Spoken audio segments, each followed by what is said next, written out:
Alors, je vais vous parler d'aménagement de territoire en matière de sport. Alors, je ne sais pas s'il y avait beaucoup de sportifs dans la salle, mais peut-être que ça va parler à certains. Moi, je travaille depuis longtemps à la Fédération française de cyclisme pour le sport de haut niveau, mais j'ai d'autres sujets et celui-là me tient particulièrement à cœur pour pouvoir justement amener la discipline VTT à un grand public. Alors, je vais développer un petit peu le sujet pour justement que vous compreniez un peu la philosophie de ce projet. C'est comme à l'instar des murs d'escalade où maintenant on a vu aussi des stades d'eau vive au niveau du kayak, c'est amener le sport plus près de la ville pour qu'il soit plus près des utilisateurs potentiels. Voilà. Donc jusqu'à présent, donc ce projet s'appelle Stade de VTT.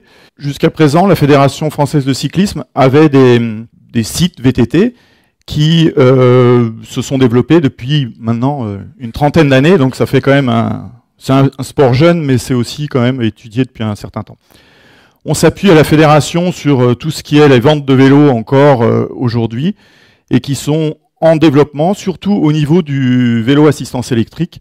Vous pouvez voir qu'il y a quand même pas mal de vélos vendus chaque année pour un chiffre d'affaires qui est important. Et les vélos assistance électrique représentent à peu près 10% et sont surtout en fort développement à l'heure actuelle au niveau des ventes. Donc c'est ça qui nous intéresse parce que, en fait, ce qui se passe, c'est que cette discipline, parce que le vélo assistance électrique, effectivement, vous allez me dire, c'est plutôt en ville pour le déplacement. Oui, c'est un véhicule d'avenir. Mais on peut aussi le développer au niveau loisir. Ça peut être un véhicule polyvalent qui peut faire aussi bien le déplacement urbain et, si on a des stades pas trop loin de la ville, aussi prendre du plaisir à piloter et à faire une activité qui détend et qui fait du bien à la santé. En vélo assistance électrique, on force beaucoup moins, c'est très intéressant.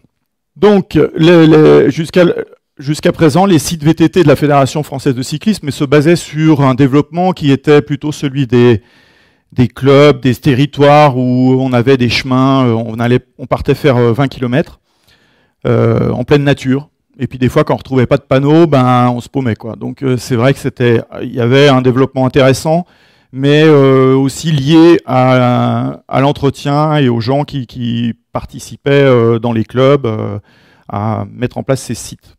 Donc pour répondre, il y avait on va dire la problématique du stade de VTT pour répondre à ces petits défauts qu'il y avait conceptuels. C'est aussi qu'il y a des conflits d'usage. Vous avez peut-être entendu récemment qu'il y a un VTTiste qui s'est fait tirer dessus par un chasseur. Malheureusement, il est mort. Et c'est vrai que... Pas le chasseur, hein, le VTTiste. Et donc, c'est vrai que ça pose des problèmes. Il y avait déjà aussi les problèmes de marcheurs, de randonneurs, et la vitesse du VTT qui arrive, les chevaux éventuellement aussi qui utilisent les mêmes circuits. Donc, l'idée de Stade de VTT, c'est pour répondre à cette problématique-là. Donc, de trouver des terrains qui sont plus adaptés, plus restreints en territoire, et proche de la ville. C'était un peu les contraintes.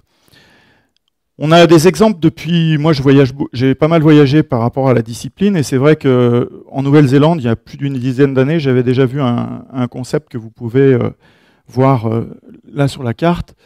C'est un territoire, il y a plus de 250 km de circuit, là. Hein. Mais ici, là, dans cette zone-là, vous avez un petit parking qui accueille les gens. Et nous, on l'a connu au départ où il y avait rien. Le gars, il venait avec sa remorque, c'est le vélo à louer. Et puis, 10 ans après, là, il y a un petit chalet de restauration, il y a un loueur de VTT, il y a un petit magasin. Et autour de là, dans ce petit territoire-là, il y a moyen déjà de passer un grand moment de pratique. On va dire, après, ça dépend du temps qu'on a. C'est ce concept-là qui est intéressant. Donc, une petite vidéo pour vous montrer l'idée du projet.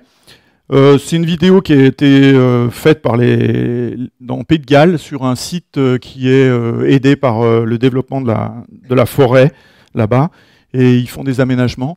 Donc, le mieux, c'est de regarder la vidéo tranquillement et de voir un petit peu qu'on peut avoir un magasin avec un concept de location, de restauration, tout un panel de services. Et à côté de ça, des sentiers, on se retrouve entre copains, entre midi et 2 pour ceux qui pourraient avoir un peu de temps pour faire de l'activité sportive. Et donc partir sur des sentiers. Alors ces sentiers sont, justement, vous allez me dire, ouais mais c'est le VTT c'est très sportif, là ils sont un peu sales, mais bon là c'est l'Angleterre, alors c'est normal, il pleut souvent. Voilà, c'est des parcours qui sont quand même aménagés avec des matériaux qui sont moins salés, quoi, on va dire, où c'est pas que de la boue, hein, donc on peut profiter quand même de terrains praticables un peu en tout temps. Et surtout aménagé au niveau ludique, plaisir de pilotage. C'est ce qui est important, c'est l'essence même de ce sport, c'est de se faire plaisir en faisant du vélo. C'est un peu comme quand on monte sur une paire de skis, après on a envie de jouer avec les skis, et voilà. Donc ce concept-là, même si là, dans les images que vous voyez, elles sont assez, on va dire, faciles, les terrains ont l'air faciles, après on peut imaginer d'autres choses et d'autres concepts. Mais la base, c'est quand même d'avoir quelque chose d'accessible et des parcours qui soient roulables toute l'année, quoi. Les gens rentrent boire un coup, donc on peut les quitter. Voilà. Donc le principe général de traçage de parcours, quand on est dans une forêt, généralement le sentier piéton, il va tout droit. Il propose pas forcément des choses très intéressantes si c'est sur du plat. Donc, imaginez un parcours ludique et utiliser le terrain, paysager, voilà, rendre intéressant la pratique du vélo et éventuellement partager l'espace parce que du coup, les piétons, faire des tours, retourner sur leurs pas, tourner autour d'un arbre, ça va vite les gonfler. Donc, ils resteront sur les sentiers. Les chevaux, c'est à peu près pareil aussi, je pense. Mais par contre, le vélo, on aura plus de plaisir à jouer dans des terrains comme ça. Quelques exemples d'aménagements qui peuvent servir. Alors, ça, c'est des images qui ont été faites aux Jeux Olympiques, donc c'est pour vous montrer que maintenant aussi la discipline qui est olympique, le VTT cross-country, utilise des stades.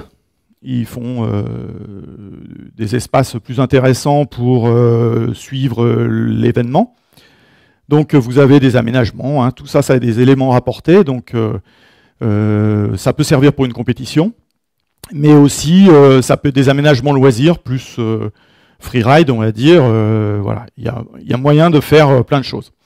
Sur la base de l'espace, on peut tout à fait concevoir ce qu'on appelle maintenant là, les pump tracks, qui sont des petits outils, on va dire, pédagogiques et d'entraînement, pour piloter le vélo comme ça. Alors maintenant, on les voit fleurir en goudron. Vous allez me dire, pour le VTT, c'est pas forcément intéressant.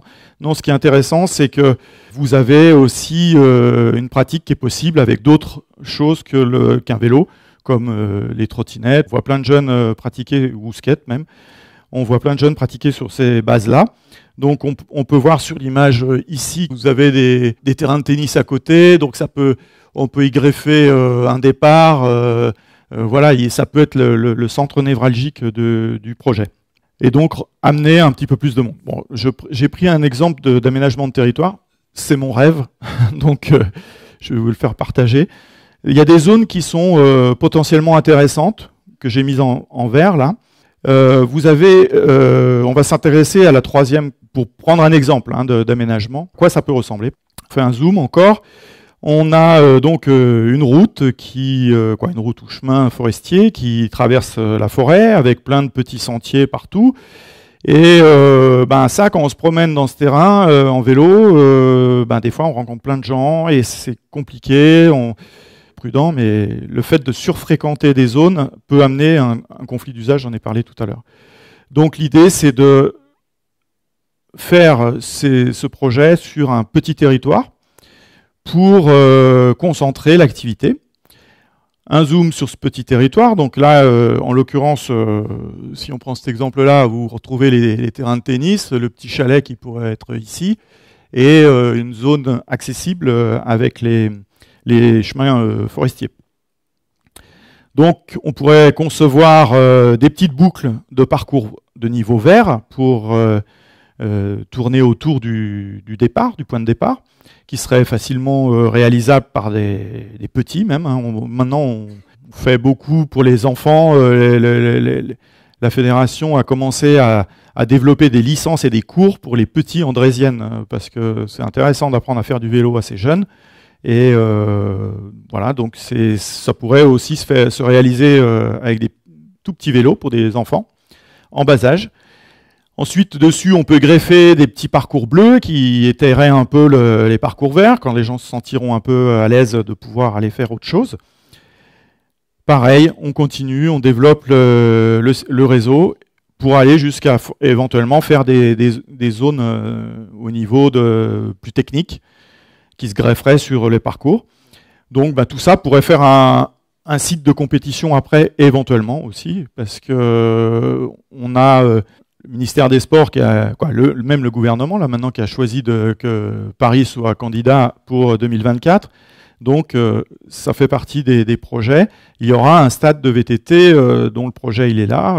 Si c'est sur ce territoire-là, c'est le projet de Paris 2024. Donc vous voyez qui est aussi conçu pour être mis à la disposition de personnes.